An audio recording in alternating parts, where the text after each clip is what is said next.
Right. Why are you sitting in my chair? Don't lick me. No. No.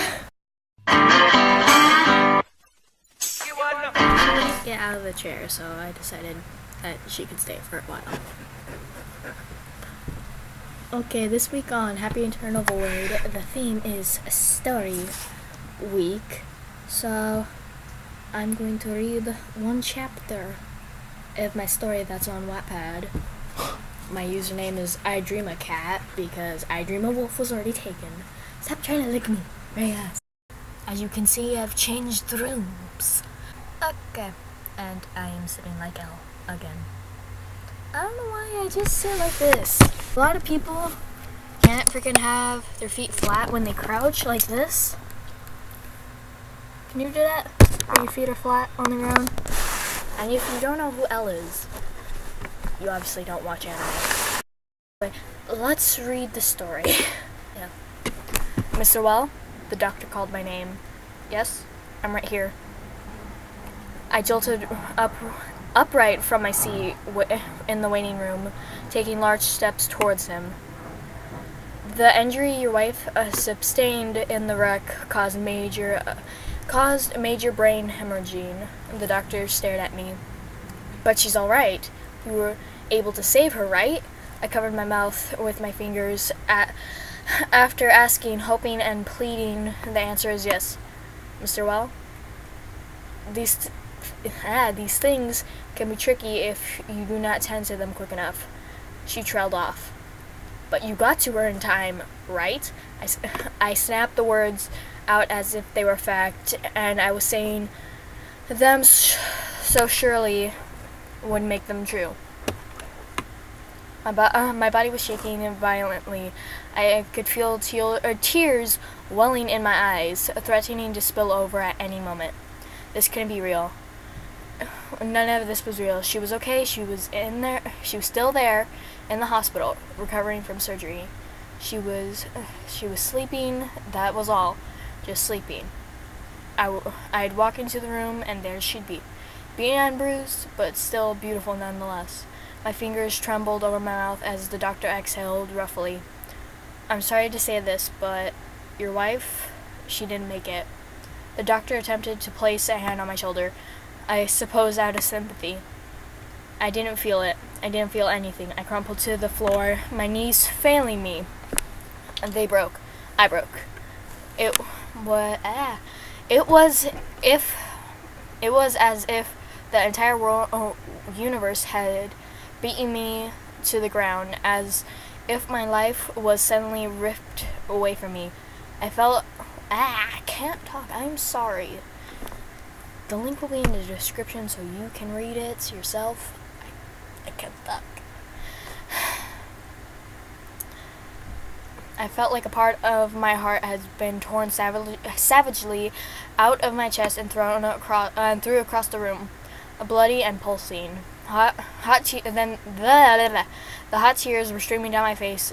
Now, agonizing sobs ripped from my throat. I kept choking as I tried to breathe in. Nothing was working. I couldn't breathe. I couldn't think. I couldn't feel.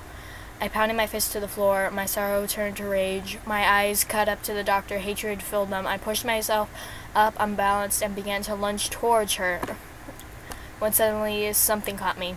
Jeff, no, it's not her. It's not her fault.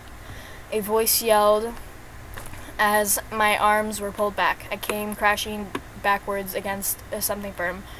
When I turned, I saw familiar green eyes. My best friend fell. His forehead was beading with sweat from running to the ER, I suppose. I had texted him. I had texted him. I browsed for you know when your eyebrows go, or like you're worried about something. Yeah, that's what happened. I cannot pronounce. I can write. I cannot speak. Doesn't work for me. And I'm probably gonna edit this later because I realize there's a lot wrong with this. Tears streamed down my face. Tears streaming down my face.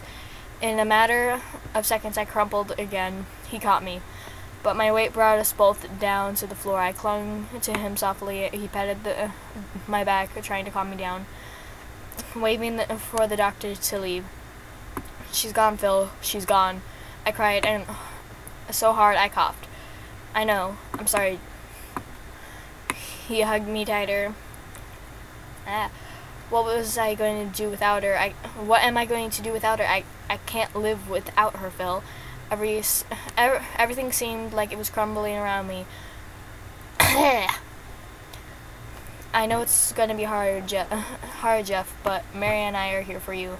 Mary had been Phil's wife for only a few months. He doesn't understand 4 years of being married. We're going to get you through this. You have to stay strong for Olivia. She's going to need a father, Jeff. As soon as Phil mentioned my daughter's name, I pulled away. "Olivia, oh no, I forgot to pick her up from the sitters." I began to grow frantic.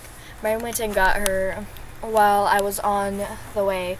She took her back to your house. "Come on, let's get you home." Phil reassured me and helped me stand. A few days passed. Nothing is much easier. I still missed her every day. And some mornings I see her and feel her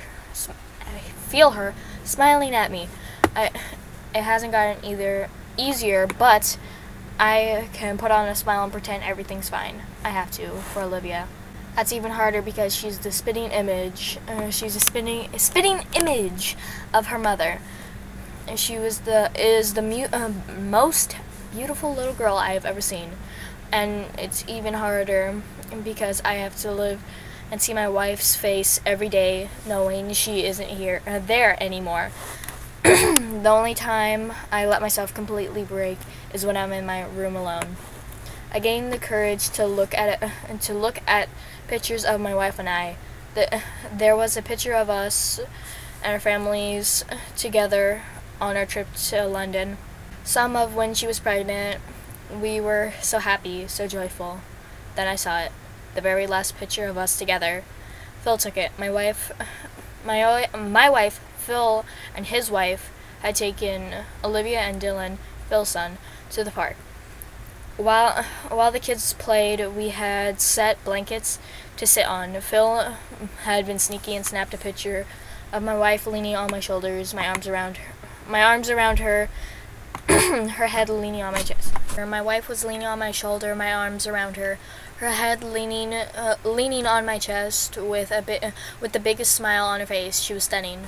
In a sky blue dress with her hair in a braid. I suppose I told her something funny because my cheek was pressed on the top of her head, my mouth turned up with a huge grin as I whispered something to her. The picture was taken the day before she died. I began to cry when suddenly I felt a presence in the room. "Daddy?" Olivia's small voice chimed from the doorway. Sweetie, what are you doing out of bed? It's very late." I turned to her and scooped her up with the bunny stuffed animal Rose bought for her. More tears streamed down my face, which I quickly wiped away. "Daddy, I saw Mommy," she sighed and rubbed her eyes. Wrapping her arms around my neck. "What did you say?" I couldn't believe what she was saying. "She said she loved us and didn't want to leave. And she loved you and still remembers the day you met in high school." Her small voice was growing soft. I don't know how she found out that we met in high school. We didn't tell her. I held back tears as we sat on the bed. "Daddy, can I sleep with you here?" "Yes, you can."